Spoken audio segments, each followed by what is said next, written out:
whenever a female goes for an ultrasound or a pelvic checkup or a penetrative sex with penis being inserted in the perineum, in the vaginal opening, she has a response of a severe pain in the vaginal. The male partner described this as hitting a wall, hitting a hard wall. Okay, so vaginismus is female cannot put even a tampon inside. She's not able to even insert a tampon inside. Any kind of pelvic examination, any kind of touching near perineum results in spasm of the muscles, and she has this pain or burning feeling.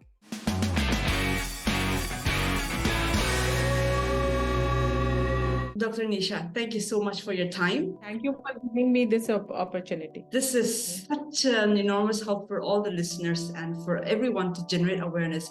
And your main focus is to give awareness as much as possible to the end audience.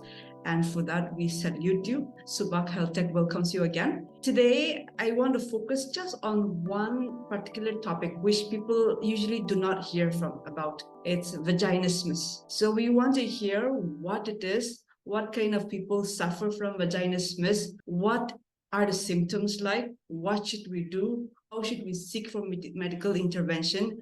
Do people who suffer from vaginismus have fertility issues? If yes, then how? And how do we help them? So these are the things that I want to discuss today. So let's start one by one. Let's first start what is vaginismus.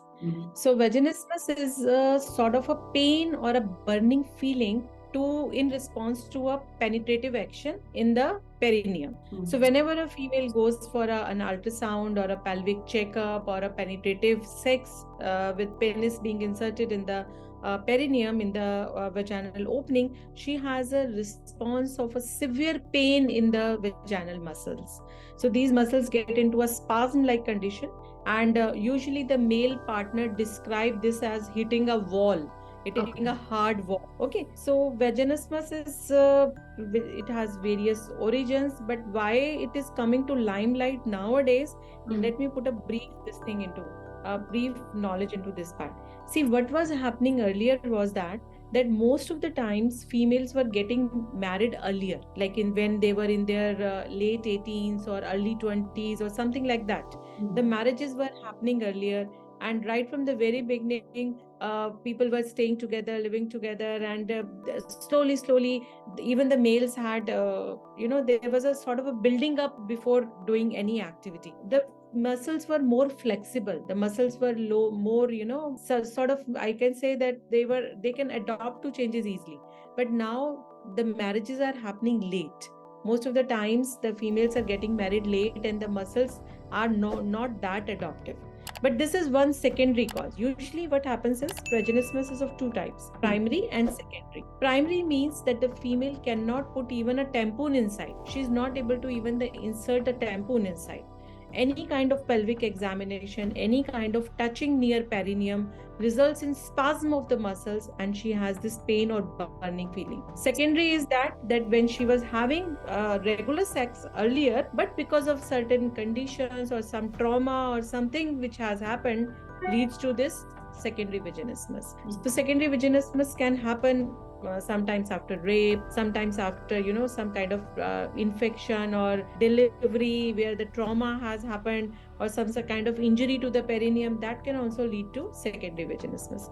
Primary is usually either psychological or actually organic. Psychological means, again, there is some emotional trauma or something, some childhood history of some abuse or something, where that results in now developing a defense mechanism, where the muscles get into a spasm-like condition the moment any action is tried.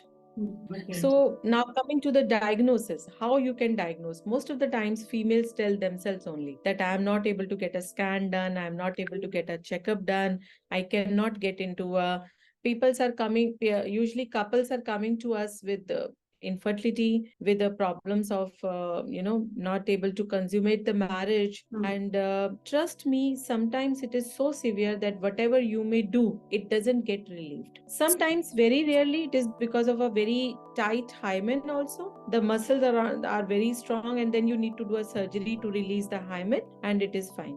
So the treatment basically depends upon the cause. If it is There are various factors. The emotional and the psychological part is helped with the counseling. Then the second part, if there is any organic problem present, if there is any functional problem present, then you need to dissect and loosen the vagina a little bit. And then most of the times we suggest the dilators. Like we tell the patient to start putting one finger inside, then start putting two finger inside, then maybe three finger, and then slowly tell the husbands to start doing intercourse. And don't aim to go the full way.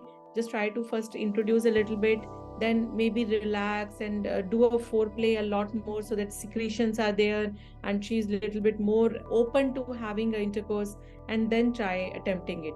If you are not able to do it, leave it. Next time again, restart the cycle. Start by putting a small dilator. There are set of dilators available in the market, which they are numbered. So you start with a very thin dilator, like somewhere around 0 or 1. Then you start 2 number dilator, 3 number dilator, 4 number dilator. The 4 number dilator is something like a finger. Then 6 number, 8 number. By the time you reach 8 number dilator, you are able to proceed. Then there are molds, very small mold.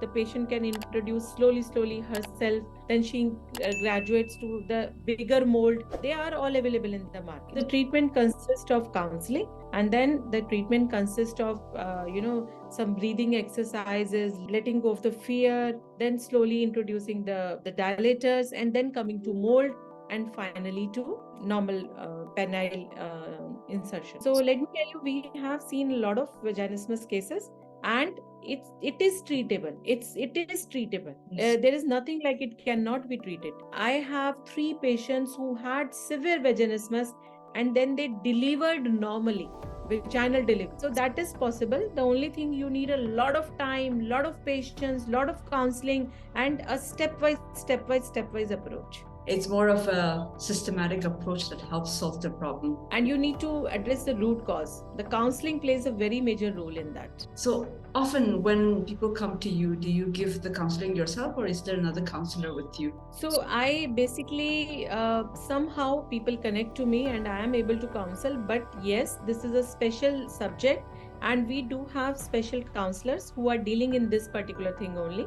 So the special counseling is also done. So they have 3-4 sessions where they talk to the husband alone, they talk to the wife alone, then they talk both of them together. They try to reach the root cause.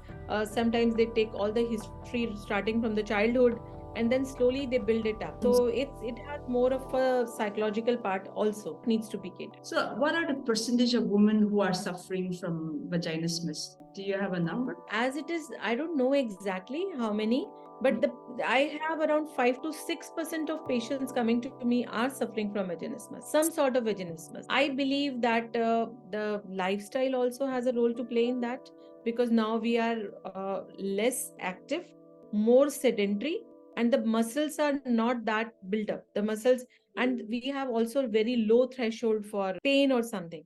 I believe that every woman has some sort of initial pain and reaction of fear to intercourse. She's a little bit scared, she's a little bit worried, and she does not know what's going to happen. So initially when the hymen ruptures and the first time penetrative sex is done, some kind of vaginal spasm is there. But the more you relax, the more you come out of it, the more you do it, the more you that is gone. So I would say that nowadays, because again lifestyles change, time constraints are there, we just want to do something in hurry or just finish it off. So there are many aspects to this. I believe that we need counseling for every of these. Around 5 to 6% for definitely suffer from vaginismus, and they are not open about it. They don't want to talk about it. They think that something is very wrong with me. Something is like, I'm not able to do, which is very natural to everyone. That concept needs to be changed. It is not something which is not treatable, number 1.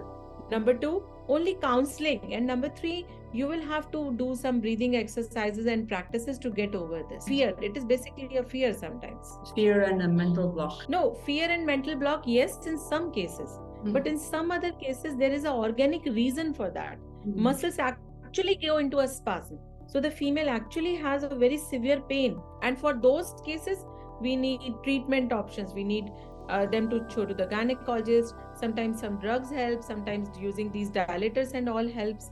So we need to find out what is going to work for the particular patient.